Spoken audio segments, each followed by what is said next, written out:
आपके जितने भी न्यूमेरिकल्स होंगे वो सारे के सारे इन्हीं फार्मूलों के ऊपर होंगे जो कि अभी आप। अस्सलाम वालेकुम बच्चों, क्या हाल चाल हैं? आप ठीक ठाक हैं?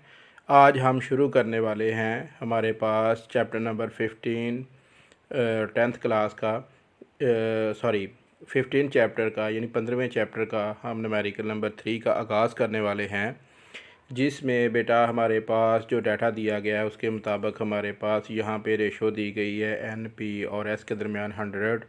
अच्छा बेटा, आपका ये सवाल होगा कि सर आमतौर पर तो हम एन एस को पहले लेते हैं, एन पी को बाद में लेते हैं, लेकिन इस वाले केस में हम इन दोनों को चेंज क्यों कर रहे हैं? क्योंकि अब जो हमारा ट्रांसफार्मर हमें दिया गया है वो है स्टेप डाउन ट्रांसफार्मर। तो एक बात याद रखें, जब भी हमारे पास स्टेप डाउन ट्रांसफार्मर होगा तो वहाँ पे नंबर ऑफ़ टर्म जो सेकेंडरी कॉइल है उसमें हमेशा कम होती हैं। तो हम क्या करेंगे, इस रेशो को हम चेंज करेंगे, तो ये वाली बेटा हमारे पास रेशो आ जाएगी। रेशो का मतलब तकसीम होता है, डिवाइड होता है, जो उसके सेकंड वाली टर्म होती है फर्स्ट वाली टर्म के हम नीचे लिखते हैं। अब बात करते हैं दूसरे डाटा की। तो यहाँ पे हमें आई एस दिया गया है, सॉरी IS1 हमने मालूम, यानी सेकेंडरी जो सेकेंडरी करंट है वो हमने मालूम करना है।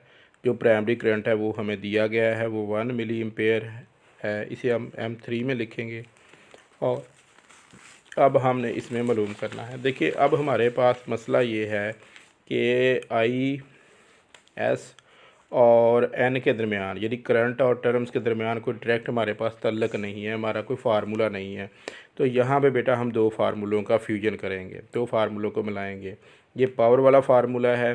पावर वाला फार्मूला हमें इस बात को बताता है कि हमारे पास जो टोटल इसमें जो पावर होगी वो हमेशा बराबर होगी। इसे हम इस शक्ल में लिखते हैं। तो यहाँ पे थोड़ी सी हम चेंज करेंगे, यहाँ पे हम इसे खुद को इंटरचेंज करेंगे, तो ये कुछ इस तरह से बन जाएगा हमारे पास NS NP और यहाँ पे VS VP। तो अब ये दोनों फार्मूले हमारे पास, इक्वेशन नंबर 1 का नाम दे दें, इक्वेशन नंबर 2 का नाम दे दें, मसावात नंबर 1 और मसावात 2। यहाँ पे हम लिखेंगे मसावात 1 और 2 की मदद से।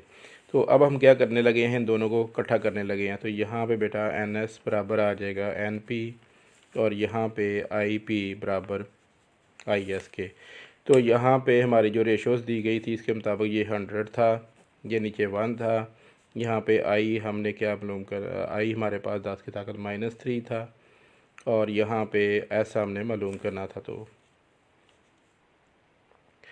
अब आपको पता है कि यहाँ पे हमारे पास एक मिस्टेक होगी जो नहीं करनी।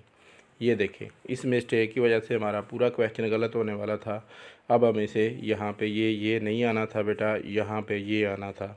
देखिए, साथ में करने का मकसद ये होता है कि ताकि जो गलतियाँ स्टूडेंट करते।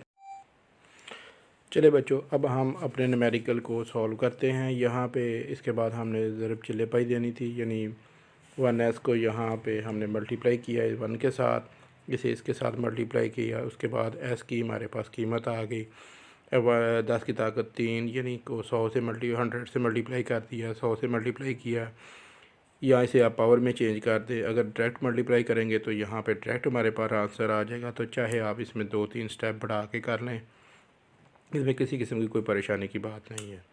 ये ले बेटा, ये आज का हमारा न्यूमेरिकल ख़त्म हुआ। तो इंशाल्लाह का आगे फिर हम अगले न्यूमेरिकल के ऊपर फिर मिलते हैं। अल्लाह हाफिज़ बेटा।